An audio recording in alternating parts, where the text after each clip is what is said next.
our last writer, she said she's going to read about baseball. So let's say she's going to be the home run hitter here who's going to do cleanup. So Sandra Marchetti is the author of 2 full-length collections of poetry. Aisle 228 from Stephen F. Austin University Press, 2023, and Confluence from Sundress Publications, 2015.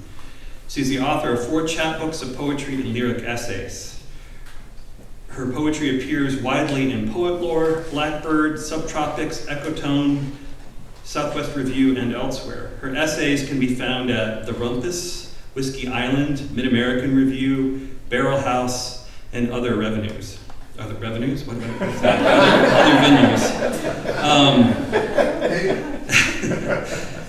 She earned an MFA in creative writing and poetry from George Mason University and serves as the assistant manager of academic support at Harper College in the Chicagoland area.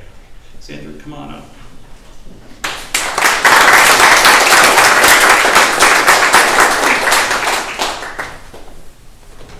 Hey everybody, are you ready for one more? Okay, we'll release you to do those fun Sunday evening chores, right? The packing of the lunches awaits us. Well, I am Sandy. I want to dedicate this reading to Frank. Frank Rutledge. I don't know how many of you knew Frank. So Frank lived a difficult and complicated life at times, but he was always here for the literature. And I miss him. I couldn't come to his memorial ceremony, and I wish I could have, so I'm going to dedicate my reading to Frank. But I'm so glad to see Anne and Kevin here, and I'm so glad that we're back and different and fantastic. This is great. I'm happy to be back in this space. So I am going to read from my newest book, Aisle 228. And this book is about going to baseball games with my dad, listening to baseball on the radio, and the 2016 Chicago Cubs. So, and other Cubs teams that we don't really need to, talk as much about, but they are dotted along the book. And it was just the anniversary, right, of the win, the 2016 World Series win on the 2nd or the 3rd, just depending on what you celebrate. So, okay, so I'll read a few of these, and before we get out of here, though, I want to take a selfie. Actually, let's do that now. The selfie with the audience, because this is an awesome audience, and I want to get that. Okay.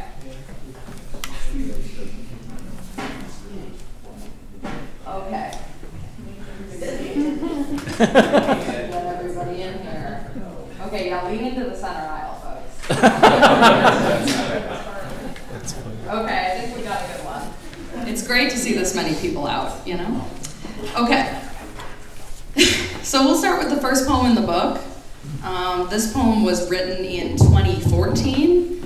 If you remember the 2014 Cubs, I don't think you need to. They were not memorable, at least until the end of the season, maybe. This poem's called Frame. Tucked in the western grandstand, imagine Wrigley. A sliver of light, orange-green beams gone between, golden arches, as scoreboard plates clink in place.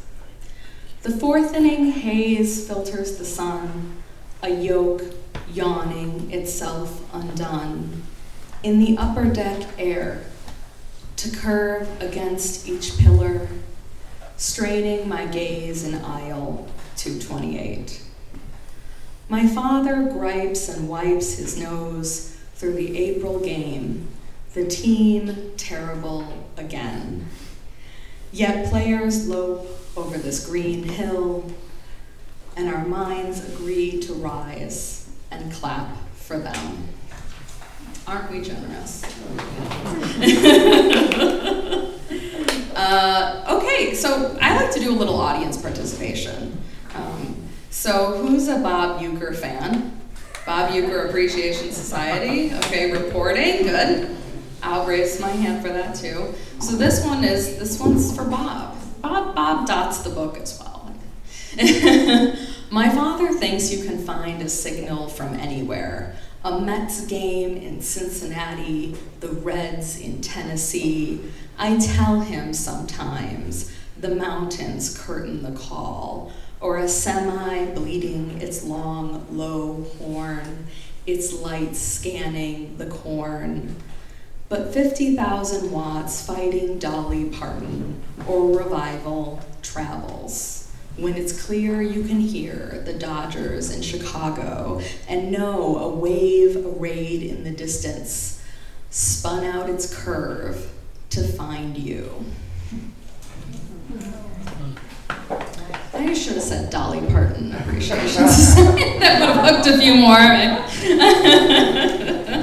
Very good. She has a line of cakes out now. Has anybody made any of those Duncan Hines mixes? I want to report. I want to review them. She's got a banana cake. It looks kind of good. Talk to me afterwards if you've baked it.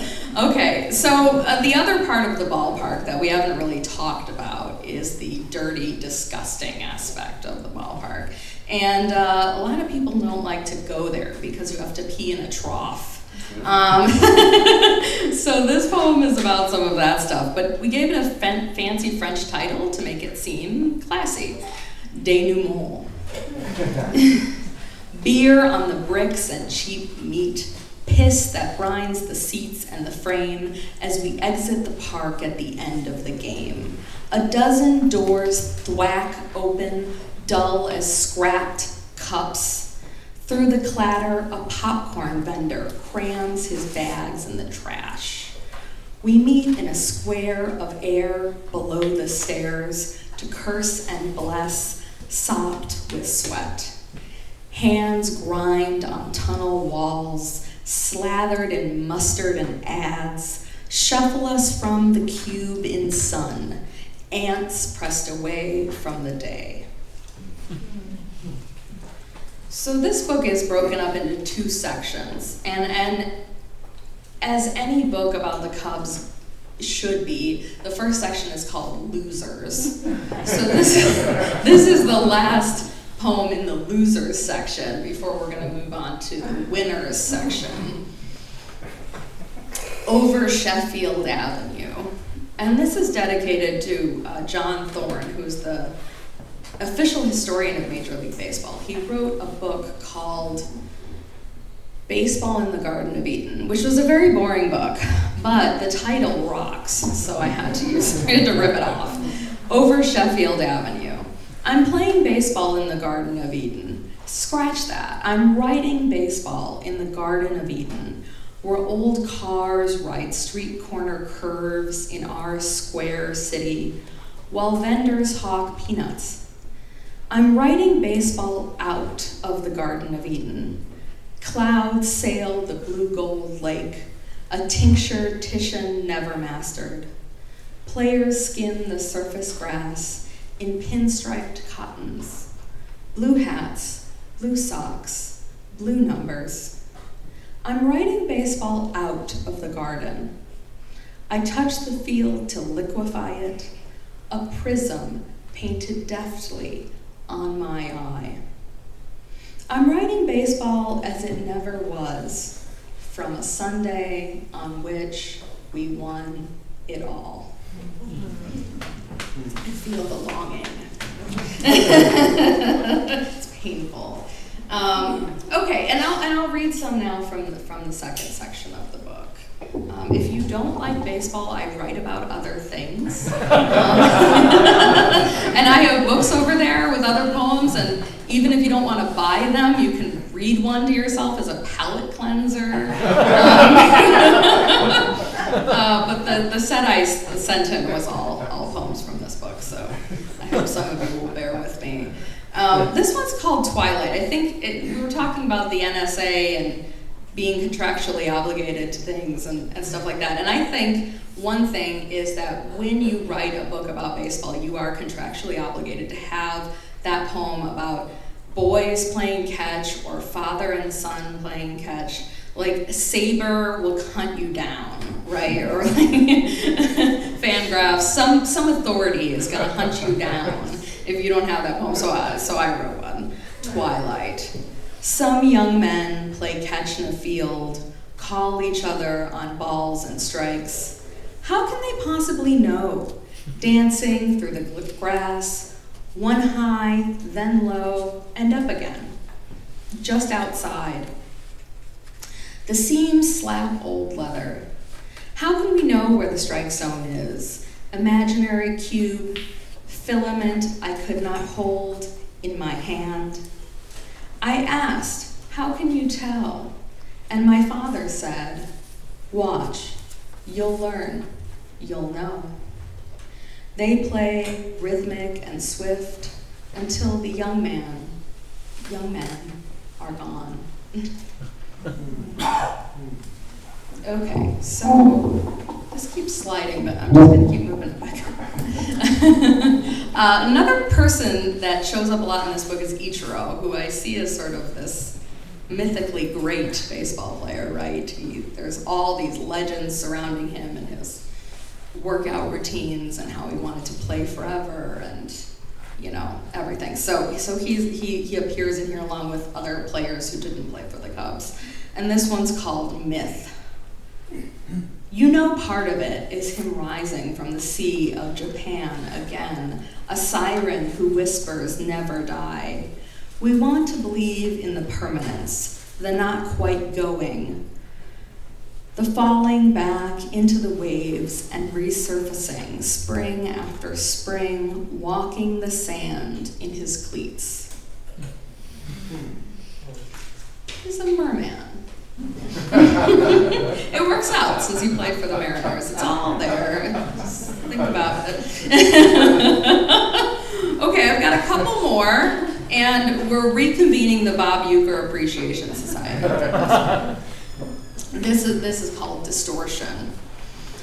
I won't forget listening to a Brewers game as the sun sunk over the jack pine ridges of the Upper Peninsula.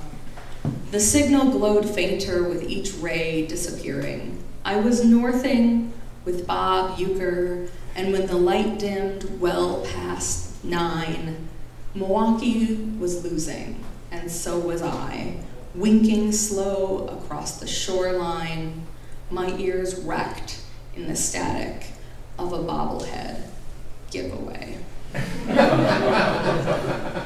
It's the attempt at humor in this. They were giving away. You know, I think about this book a little bit like a memoir in verse. I'm not afraid to say that. And it was a promo read for Jonathan Lucroy bobblehead giveaway. So this, you can see how long ago this poem was written. Okay, this is the last one. 1060 West Addison, which we know is the address of Wrigley Field. So I'll finish here. Our childhoods hang like ghosts in the aisles, waiting on us to ascend the stairs, snatch and wear them. Little haunt, this was the first heartbreak we knew. We breathe the air, and we are gone. Thank you so much.